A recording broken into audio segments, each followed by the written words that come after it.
Shalom, selamat pagi sahabat GACC yang diberkati Tuhan. Salam anugerah, salam pengharapan, salam dalam kasih Tuhan kita Yesus Kristus. Mari kita siapkan hati kita akan membaca merenungkan firman Tuhan. Sebelumnya kita berdoa. Terima kasih Bapa di surga, anugerah-Mu limpah atas hidup kami. Dalam segala keadaan Tuhan setia, di tengah-tengah ketidaksetiaan kami terus mau belajar Tuhan. Engkau Tuhan yang tidak lalai menepati janji-Mu, sekalipun banyak orang menganggap Engkau lalai, namun Engkau tetap setia dan Engkau menginginkan kami untuk selalu meninggalkan perbuatan yang tidak menyenangkan hati Tuhan. Segala kekhawatiran, Engkau Tuhan yang sudah membuang ke tubir-tubir laut, membuat kami Tuhan menjadi lebih daripada pemenang. Terima kasih Bapa di surga, dalam nama Yesus Kristus Tuhan. Kami berdoa dan mengucap syukur. Sambut firman-Mu, kami rindu untuk menyembah Engkau. Dalam nama Yesus, amin. Tuhan Yesus baik. Haleluya, puji Tuhan. Amin. Saudara yang diberkati oleh Tuhan kita Yesus Kristus, percayalah Tuhan ada dan selalu melihat apa yang kita butuhkan. Kasih setia Tuhan,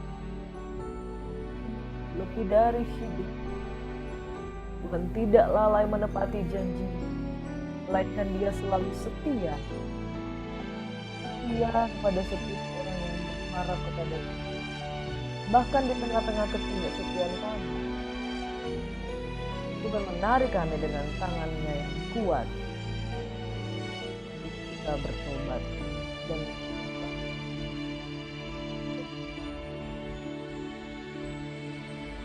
sungguh Tuhanlah jawaban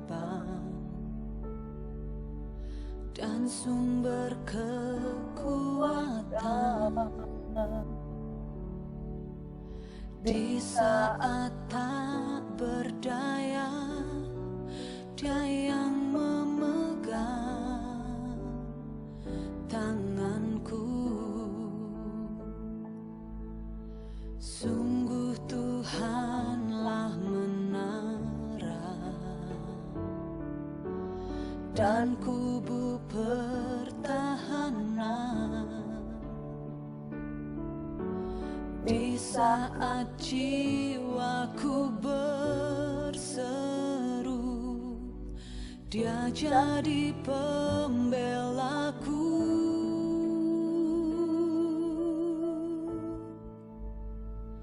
Tuhan ada dan melihat pergumulan yang ku hadapi. Tuhan takkan tinggal diam, ku tak dibiarkan sendiri.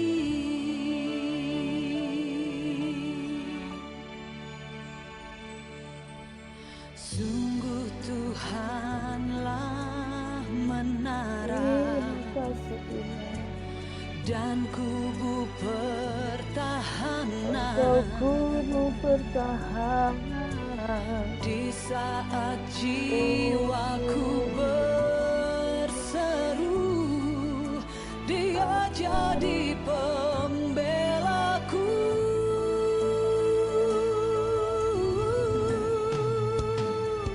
Tuhan ada dan melihat pergumulan yang ku hadapi. Tuhan tak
ada.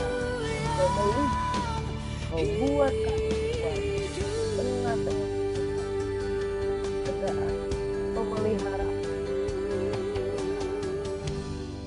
Haleluya, haleluya, haleluya. Terpuji-puji namamu. Amin, Jesus. Thank you, Lord. Thank you, Jesus. Makasih Bapa di surga. Kesetiaan-Mu yang melingkupi kami Bapa, sehingga kami ada sebagaimana kami ada, semua karena anugerah Tuhan. Kami sambut berkat Tuhan pagi hari ini dalam nama Yesus Tuhan, sumber kekuatan kami. Amin.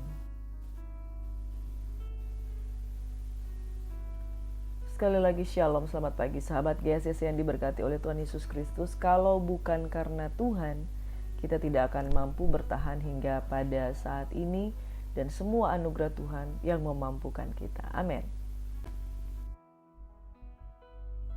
Saudara, saya mau katakan bahwa pagi hari ini keadilan Tuhan itu ada dan nyata di dalam kehidupan kita. Firman Tuhan berkata bahwa kasih setia Tuhan lebih daripada hidup. Kebaikan Tuhan itu tetap untuk selama-lamanya bagi setiap orang yang menaruh harap hanya kepada Tuhan. Firman Tuhan yang berkata di dalam Ulangan 32 ayat yang keempat bahwa Tuhan itu adalah gunung batu kita. Dia segala jalannya adil, segala jalannya itu sempurna senantiasa. Gunung batu yang pekerjaannya sempurna karena segala jalannya adil. Allah yang setia dan tiada kecurangan, adil dan benar Dia. Kita percaya bahwa Yesus adalah gunung batu kita, gunung batu keluputan seperti yang dialami Daud. Tuhan adalah pelindung dalam kehidupan kita. Sekalipun mungkin ketika Dia izinkan umatnya mengalami ujian, tantangan, itu semua hanya untuk membuat kita menjadi lebih kuat, justru untuk membuat kita menjadi lebih kuat. Ketika Tuhan izinkan pembuangan di Babel bagi bangsa Yahudi, orang Yehuda, saudara, tidak selama-lamanya mereka mengalami pembuangan di Babel, ya. Ketika berakhir masa pemerintahan Raja Yehuda, di mana Yoyakin, bahkan Sedekia, semua di dalam masa-masa tekanan, karena janji Tuhan itu Dia memelihara, tetapi karena mereka tidak setia, mereka harus masuk di pembuangan selama 70 tahun. Tapi saudara, herannya di 70 tahun pembuangan tersebut, ketika bangsa Yehuda dikuasai oleh Babel, bangsa Media, Persia, itu tidak sekalipun Tuhan betul-betul meninggalkan.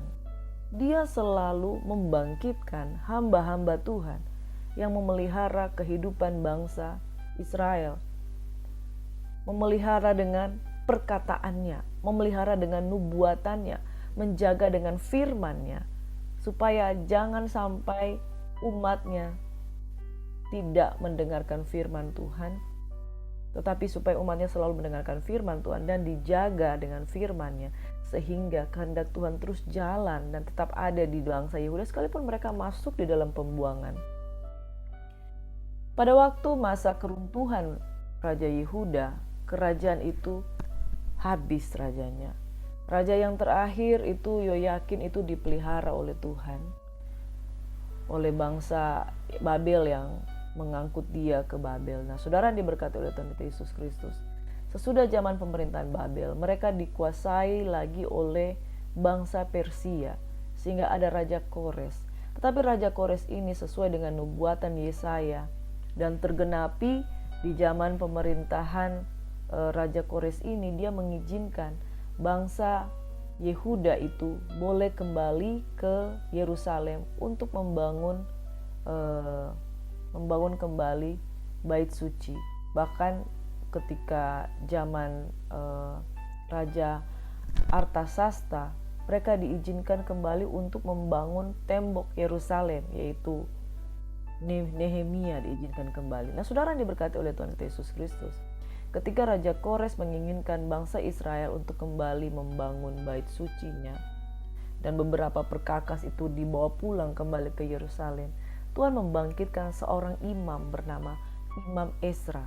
Imam Ezra ini yang kemudian meneliti kembali Taurat Tuhan, sehingga bangsa Israel diizinkan pulang di Yerusalem dan mereka bisa membangun di sana dan mereka bisa beribadah lagi kepada Tuhan. Nah, saudara yang diberkati oleh Tuhan Yesus Kristus, pagi hari ini di kitab Ezra 3 hingga Ezra yang ke-7 kita akan belajar bahwa kesetiaan Tuhan memelihara, bahkan di seluruh angkatan, di setiap pembuangan Tuhan membangkitkan hamba-hamba Tuhan yang setia menjaga umat Tuhan. Tuhan ada dan Tuhan melihat, bahkan Tuhan tidak biarkan umatnya berjalan seorang diri. Saudara yang dikasihi oleh Tuhan kita Yesus Kristus, keadilan Tuhan itu nyata. Ia adalah gunung batu, jalannya sempurna dalam hidup kita. Amin. Sebelum kita lanjut, saudara, saya mengajak kita untuk jangan lupa like, comment, share, and subscribe for more videos. Untuk channel Gracia Hope Compassion, channel ini dapat berkembang, bertumbuh, dan membawa jiwa-jiwa untuk kemuliaan Tuhan. Amin. Terima kasih saudara, Tuhan memberkati kita semuanya. Dan pagi hari ini kita akan membaca merenungkan dari kitab Ezra 3 hingga Ezra yang ke-7, Bapak Ibu Saudara, sahabat Yesus yang diberkati oleh Tuhan Yesus Kristus. Di pasal yang ketiga, bagaimana pembangunan mezbah itu diadakan kembali oleh orang Yehuda yang kembali ke Yerusalem. Nah, ketika mereka kembali ke Yerusalem, mereka juga memulai perletakan dasar bait suci. Memulai perletakan dasar bait suci atau fondasi dibangun kembali. Namun pada pasal yang keempat, pembangunan Yerusalem terhambat oleh perlawanan orang-orang yang ingin turut membangun. Tetapi bangsa Yehuda tidak mengizinkan mereka untuk terlibat. Apa yang terjadi karena mereka orang-orang yang ingin membantu untuk membangun Yerusalem ini, mereka tidak diizinkan. Nah, ketika mereka tidak diizinkan, mereka iri hati dan dengki, dan mereka menulis surat kepada raja. Setelah Raja Kores itu ada Raja Ahasiweros, ada Raja Artasasta, dan kemudian ada Raja Darius. Dan kemudian ketika mereka menulis surat kepada para raja, akhirnya pembangunan itu dihentikan. Karena pemerintahan Kores sudah berakhir, raja-raja yang sesudah dari itu karena mendapatkan hasutan dari orang-orang yang tidak sehati, yang tidak setuju, karena mereka merasa ditentang, mereka kemudian dihasut dan kemudian pembangunan ini terhenti. Selanjutnya pembangunan dimulai lagi dengan izin Raja Darius di pasal 5 hingga pasal yang ke-6. Pekerjaan pembangunan ini kemudian selesai dengan susah payah, bisa diselesaikan pada pasal 6 ayat 13 hingga ayat 22. Pekerjaan selesai, pentahbisan rumah Allah dan hari raya yang Paskah yang pertama kemudian diadakan oleh mereka. Dan kemudian kepulangan rombongan Ezra dan peneguhan kembali hukum Taurat, di mana Ezra diberi kuasa oleh Allah untuk mengatur kebaktian dalam rumah Allah. Dia mempelajari kitab Taurat dan dia kembali membangun sebuah mezbah penyembahan bagi Tuhan. Dengan dia mempelajari kitab Taurat, dia belajar bagaimana harusnya orang Lewi dan para imam besar itu bersikap. Dia belajar dari kitab Taurat. Selanjutnya di dalam pasal 7 ayat 28b hingga pasal 8 ayat 30 dikisahkan tentang persiapan perjalanan. Nah, Bapak Ibu Saudara yang diberkati oleh Tuhan kita Yesus Kristus, di dalam keberadaan bangsa Yehuda ini, kita jelas melihat bahwa Tuhan memelihara kehidupan bangsa Israel. Tuhan tidak lalai menepati janjinya, sekalipun ada banyak orang menganggapnya lalai, tetapi Tuhan tidak lalai menepati janjinya. Situasi kekosongan yang dihadapi oleh bangsa Yehuda itu semata-mata karena mereka belum kembali dengan sungguh-sungguh kepada Tuhan. Karena mereka belum kembali setia dengan Tuhan. Tetapi di tengah-tengah ketidaksetiaan bangsa Israel, dibangkitkan orang-orang yang terus setia untuk berjalan bersama dengan Tuhan. Ini yang saya katakan dan saya memberi judul pada pagi hari ini bahwa Tuhan ada dan melihat. Amin, saudara. Pada pagi hari ini saya memberikan judul Tuhan ada dan melihat. Sekalipun di tengah-tengah kejatuhan bangsa Yehuda oleh karena ketidaksetiaan yang tidak menjaga hubungan dan mezbahnya kepada Tuhan, Tuhan selalu berupaya membangkitkan orang-orang yang dapat memelihara kembali ibadah. Betapa pentingnya ibadah itu, saudara. Ketika bangsa Yehuda meninggalkan ibadah, maka Tuhan punya cara untuk mengembalikan kemuliaannya. Tuhan ada dan melihat, saudara. Tuhan ada dan melihat dan tidak membiarkan bangsa Yehuda ini seorang diri. Nah, saudara yang diberkati oleh Tuhan Yesus Kristus, di dalam kitab Esra yang ketiga ayat 7, kita tahu bahwa kitab ini berlatar belakang negeri Babel yang runtuh. Kemudian karena negeri Babel ini yang sudah merebut seluruh perkakas emas, perak yang dibawa keluar dari Yerusalem, mereka dibawa ke Babel. Kemudian Yehuda ini dikuasai oleh Persia. Kalau kitab Esra 3 ayat 7 ini menceritakan orang-orang buangan yang pulang dari Babel setelah diizinkan oleh Raja Kores yang agung dari Persia. Usaha mereka dalam membangun kembali bait suci itu boleh terbuka peluangnya pada zaman pemerintahan Raja Kores. Nah, setelah rombongan orang-orang buangan ke gelombang kedua yang dipimpin oleh imam dan ahli Taurat bernama Esra juga pulang ke Yerusalem dengan perintah dari Raja Artasasta dari Persia. Di Yerusalem, Esra memulihkan kerohanian dan moralitas umat Israel untuk mengajarkan kembali hukum Taurat. Nah, dalam Alkitab, kitab Esra terletak setelah kitab Tawarik. Secara garis besar, Esra 1 ayat 6 berbicara tentang kelompok pertama orang-orang buang Israel itu boleh kembali dari Babel ke Yerusalem. Sesuai dengan perintah Kores Raja Persia, ya, sudah kita baca kemarin. Kemudian bait Allah di Yerusalem dibangun kembali dan ditahbiskan, ibadah dipulihkan. Dan pada Esra yang ke-7 ayat Esra 7 sampai 10, kelompok Israel lain kembali ke Yerusalem di bawah pimpinan Esra, seorang imam dan ahli Taurat. Esra membantu menyusun kembali kehidupan rakyat dalam bidang agama dan sosial agar dapat melindungi warisan rohani sosial. Nah, saudara yang diberkati oleh Tuhan kita Yesus Kristus, ketika mereka kembali, jadi seperti yang saya sudah jelaskan tadi dalam garis besar kita, bahwa dasar rumah Tuhan itu diletakkan. Di situ orang-orang Lewi menangis dan kepala kaum keluarga itu menangis karena mereka terharu, mereka mengingat kemegahan mereka dulu, kejayaan mereka dulu, bagaimana Yehuda dan Israel dipelihara oleh Tuhan. Kemudian mereka boleh mengalami pembuangan di Babel, dan ketika mereka kembali dan diizinkan Tuhan oleh karena kemurahan Tuhan melalui Raja Kores, dasar rumah Tuhan diletakkan, itu sungguh membuat hati mereka terharu. Sehingga ketika mereka terharu, mereka tidak bisa lagi membedakan mana bunyi sorak-sorai kegirangan dan mana bunyi tangis rakyat, karena rakyat bersorak-sorak dengan suara yang nyaring sehingga bunyinya kedengaran sampai jauh. Nah, singkat cerita, saudara, ketika untuk mereka kembali membangun bait suci, itu ada orang-orang yang tidak senang. Ketika lawan orang Yehuda dan Benyamin mendengar bahwa orang-orang yang pulang dari pembuangan itu sedang membangun bait suci bagi Tuhan, mereka dekati Serubabel serta para kepala kaum keluarga dengan berkata, "Kami juga pengen turut membangun bersama kamu, karena kami pun berbakti kepada Allahmu sama seperti kamu. Tapi orang-orang ini di luar dari bangsa Yehuda dan Benyamin. Lagi pula kami selalu mempersembahkan korban kepadanya sejak zaman Esar-Hadun Raja Asyur yang memindahkan kami kemari." Tetapi Serubabel, Yesua dan para kaum keluarga orang Israel yang lain berkata, "Bukanlah urusan kita bersama sehingga kamu dan kami membangun rumah Tuhan Allah kami, karena kami sendirilah yang akan membangun rumah Tuhan seperti yang diperintahkan Raja Kores."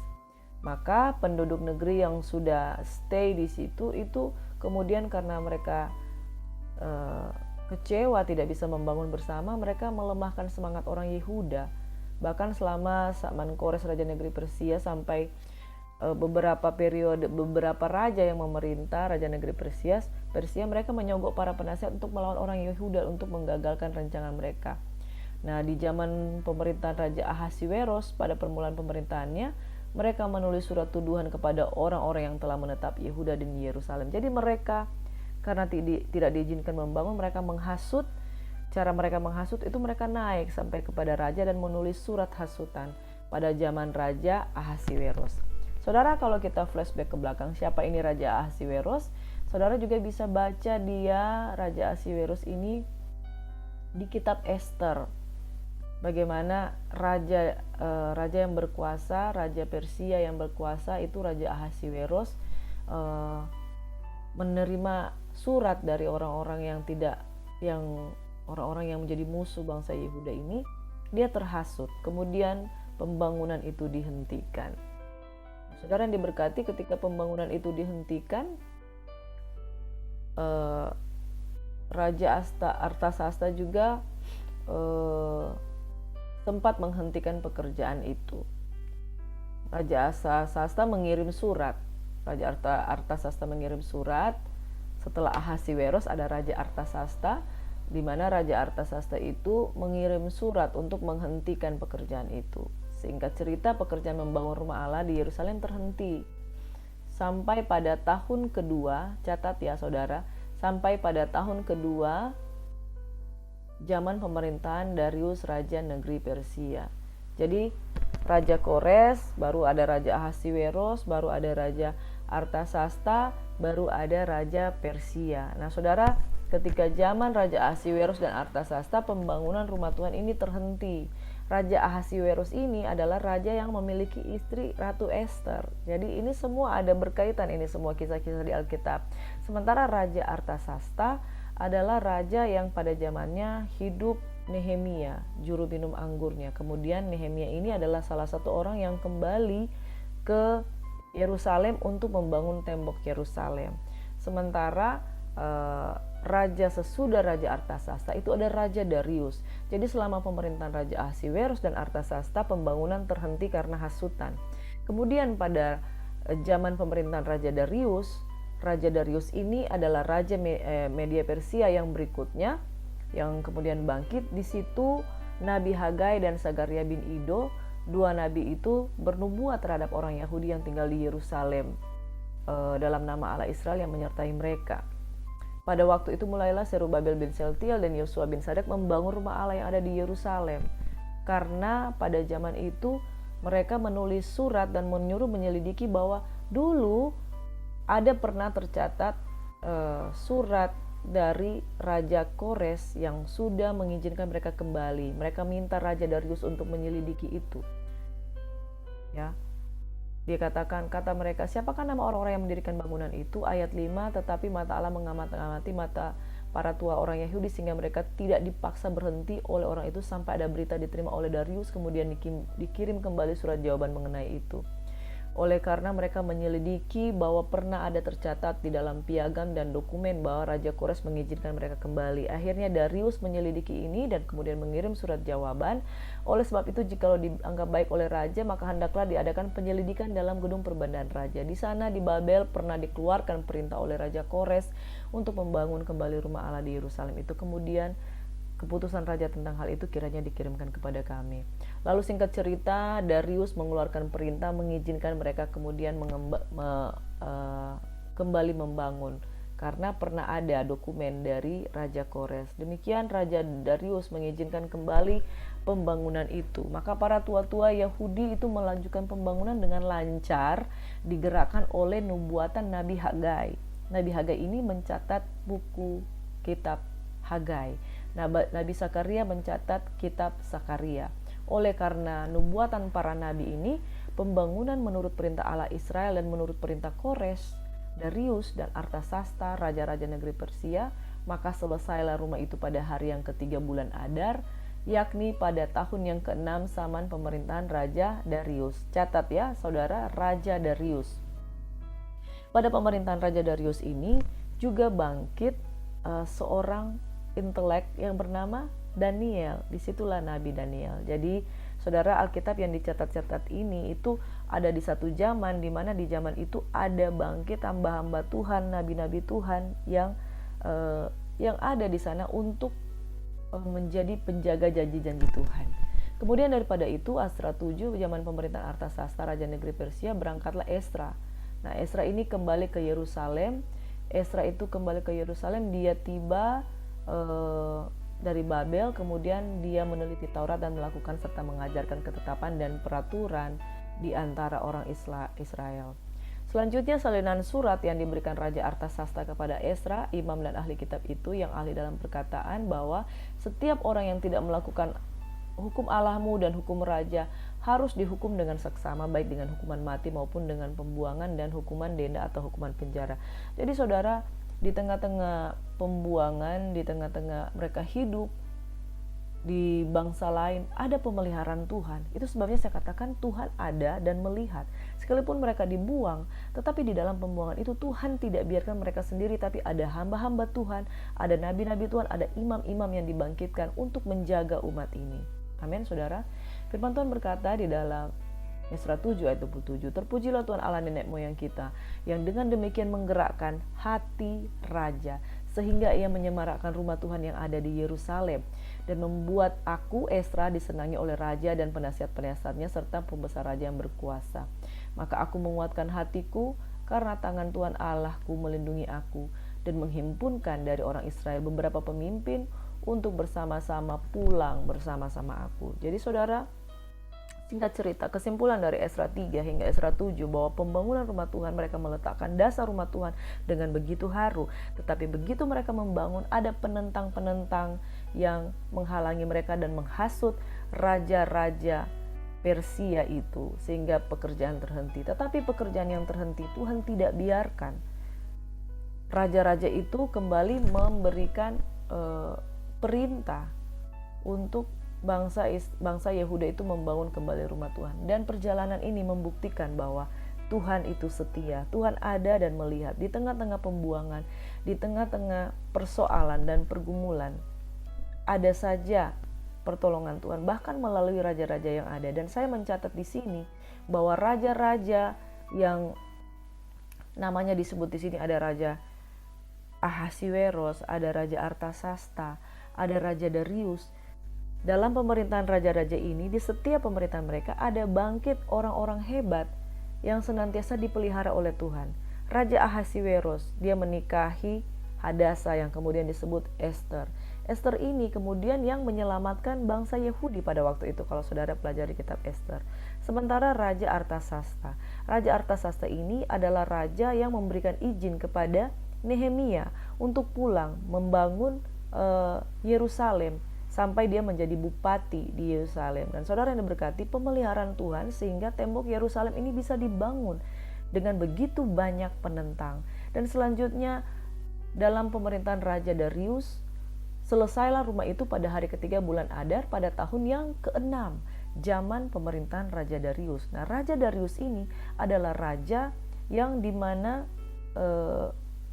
hiduplah seorang hamba Tuhan bernama Daniel. Daniel itu yang dimasukkan ke dalam gua singa pada waktu zaman pemerintahan Raja Darius, saudara. Jadi ini semua berkesinambungan, bagaimana Tuhan tidak putus-putusnya untuk melindungi umatnya di tengah-tengah tekanan, di tengah-tengah pembuangan. Ada orang-orang hebat yang dibangkitkan Tuhan untuk menjaga janji-janji Tuhan. Di sini saya mau simpulkan bahwa Tuhan ada dan senantiasa melihat, tidak dibiarkannya bangsa Israel sendiri. Sebab itu Tuhan adalah penyayang dan pengasih, panjang sabar dan berlimpah kasih setia.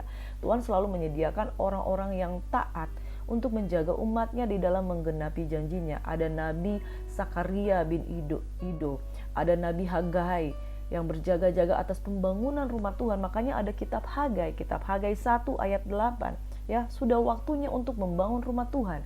Jadi ayat-ayat yang populer itu, ini nabi-nabi yang bangkit dalam zaman ketika pemerintahan Yehuda itu runtuh dan mereka masuk dalam pembuangan Babel, Media, Persia. Amin, saudara. Rumah yang selesai itu pada tahun ke-6 zaman pemerintahan Raja Darius. Wow, bagaimana pertolongan Tuhan di zaman pemerintahan raja-raja orang yang di luar Tuhan ini, saudara. Bahkan ketika pada Daniel 6 ayat 28, Daniel memiliki kedudukan tinggi pada zaman pemerintahan Darius dan pada zaman pemerintahan Kores orang Persia itu. Bahkan pada tahun pertama itu Daniel diberikan kepercayaan di tengah-tengah pemerintahan Darius. Bahkan kalau kita lihat bahwa Daniel ini seorang yang menjadi favorit dalam pemerintahan Raja Darius. Karena Raja Darius itu yang mengeluarkan maklumat untuk Daniel masuk ke gua singa. Tetapi Daniel juga keluar di gua singa dengan rasa kasih sayang Darius kepada Daniel yang kemudian mengeluarkan dari sana. Karena dia favoritnya Tuhan, cuman karena fitnah Darius memasukkan Daniel ke gua singa. Bahkan Nabi Hagai, Nabi Sakaria itu luar biasa, saudara. Saya akan tutup dengan firman Tuhan dari 2 Petrus 3 ayat 9. Tuhan tidak lalai menepati janjinya sekalipun ada orang yang menganggapnya sebagai kelalaian, tapi ia sabar terhadap kamu karena yang dikehendaki adalah supaya jangan ada yang binasa, melainkan semua orang berbalik dan bertobat. Jadi tujuan Tuhan sekalipun bangsa Israel itu di orang Manado bilang dikuti, disentil ya, untuk supaya mereka bertobat di tengah-tengah pembuangan. Tapi di tengah pembuangan Tuhan tidak sekalipun membiarkan. Tuhan Yesus kiranya memberkati kita semuanya, saudaraku, pada pagi hari ini untuk menyadari bahwa tangan Tuhan tidak kurang panjang untuk menolong kita, dan Dia tidak lalai menepati janjinya, hanya terus berjaga-jaga dan berdoa. Sedikit saya mau katakan ada perenungan yang lebih luar biasa lagi tentang kisah yang mungkin seantero negeri ini sudah mendengar, bagaimana adik kita ya Richard Eliezer yang dia dinyatakan bersalah. Tetapi kasih karunia Tuhan turun dalam kehidupannya, pertolongan Tuhan turun dalam kehidupannya. Ketika dia bertobat, dia menyadari kesalahannya, dia minta ampun, bahkan dia mengakui kesalahannya, bahkan dia membukakan dengan terang benderang dari kejujurannya. Dan kita melihat bahwa keadilan Tuhan menolong dia. Jadi saudara yang diberkati oleh Tuhan kita Yesus Kristus, kunci untuk kita hidup berhasil di tengah-tengah pergumulan kehidupan, perhatikan bagaimana kita harus bertobat dengan sungguh-sungguh. Dan Tuhan Allah yang adil, Dia gunung batu jalannya sempurna. Dia akan mengangkat kita dari segala kejatuhan kita. Dia ada dan melihat, Dia akan tolong saudara. Apapun kondisimu hari ini, percayalah Tuhan ada dan melihat. Dia selalu menyediakan hamba-hamba yang akan terus menguatkan kita. Mari kita satu di dalam doa. Bapa, terima kasih buat pagi hari ini, hari yang diberkati Tuhan. Seberapapun kami yang ada pada pagi hari ini, kami bergumul dengan segala dosa dan pelanggaran kami. Mungkin kami jatuh dan masuk ke dalam lembah-lembah kekelaman akibat keputusan-keputusan yang salah. Tetapi dalam segala keadaan, Tuhan punya cara membangkitkan orang-orang hebat untuk senantiasa berjaga-jaga atas umatnya yang tidak setia, kalau kami bertobat dan meninggalkan kejahatan, sehingga kami bertobat dan maka Engkau akan mengampuni segala pelanggaran kami. Bapa, tidak putus-putusnya Alkitab memberikan kami penguatan untuk meninggalkan segala pelanggaran kami dan kesetiaan Tuhan yang menegur kami lewat hamba-hamba Tuhan. Biarlah kami percaya kepada hamba-hamba Tuhan, kami percaya kepada nabi-nabi, maka kami akan berhasil. Kami berdoa pada pagi hari ini, yang lemah dikuatkan, yang susah dihiburkan, yang berbeban berat diberikan kekuatan. Semua penentang-penentang yang menentang Tuhan dan pengenalan akan Tuhan, kami berdoa mereka semuanya dipulihkan dari keadaan mereka, sehingga umat-Mu Tuhan yang juga berlindung kepadamu tidak akan dikecewakan. Bapak, kami berdoa pada hari-hari ini, ada banyak orang yang sedang bergumul dengan sakit penyakit, ada banyak orang yang bergumul dengan bencana-bencana di mana-mana, bahkan ada di Jayapura, ada di Turki Tuhan, ada di Manado, dampak-dampak dari bencana yang ada di Makassar Tuhan. Bahkan mungkin hari-hari ini seperti di dalam kitab Matius 24 berkata, tanda-tanda semakin nyata bahwa akhir zaman segala sesuatu sementara digoncangkan. Sebab itu di tengah-tengah goncangan ada orang-orang yang kehilangan hartanya, kehilangan orang yang dikasihinya. Tuhan, berikan mereka kekuatan. Kami percaya Engkau bangkitkan hamba-hamba Tuhan sebagai penghibur, penolong dalam kehidupan kami, sama seperti Engkau membangkitkan Esra, Nabi Sakaria, Nabi Hagai, dan juga Daniel untuk menguatkan umat Tuhan yang mengalami kelemahan pada waktu itu. Secara khusus kami berdoa untuk Oma Heti yang rumahnya tertimpa dengan kayu. Engkau pulihkan Tuhan, berikan kekuatan bagi keluarga ini Tuhan agar menghadapi bencana ini dengan penuh Tuhan kekuatan daripadamu Bapa. Pulihkan mereka, orang-orang yang menghadapi bencana di Makassar Tuhan. Kau pulihkan keadaan rumah mereka yang mengalami berbagai macam Tuhan hambatan Tuhan, berbagai macam ujian dalam kehidupan mereka. Dalam nama Yesus, kekuatan bagi orang-orang yang menghadapi bencana, pemulihan kembali bangsa Turki Tuhan. Ya Tuhan, di sini Tuhan ada jemaat-jemaat yang ketujuh jemaat yang pernah ada di Turki Tuhan, tapi Engkau kiranya dengan ini semuanya Tuhan, orang dapat dibawa kembali kepada Tuhan. Inilah yang menjadi doa kami Tuhan. Kami boleh melihat Tuhan di tengah-tengah tekanan, kami boleh melihat Tuhan di tengah-tengah musibah, karena Tuhan ada, Tuhan melihat, dan Tuhan izinkan segala sesuatu untuk membuat setiap hati bertobat. Doa kami Bapa, biarlah kekuatan dari Tuhan, penghiburan dari Tuhan menyertai setiap umat Tuhan, dan kami yang setia mendengarkan firman Tuhan, kuatkan dan teguhkan kami. Ini doa kami Bapa. Yang sakit disembuhkan, yang susah dihiburkan, yang berbeban berat diberikan kelegaan. Yesus adalah jawaban. Terima kasih Bapa di surga, kami terima berkat Tuhan, segala kemuliaan hanya bagi nama-Mu. Dalam nama Yesus, haleluya, amin. Shalom saudaraku yang diberkati, kiranya berkat Tuhan senantiasa ada di dalam kehidupan saudara. Selamat beraktivitas, tetap percaya, tetap semangat. Tuhan ada, Tuhan melihat. Apapun pergumulanmu, engkau tidak dibiarkan sendiri. Shalom, Tuhan Yesus memberkati.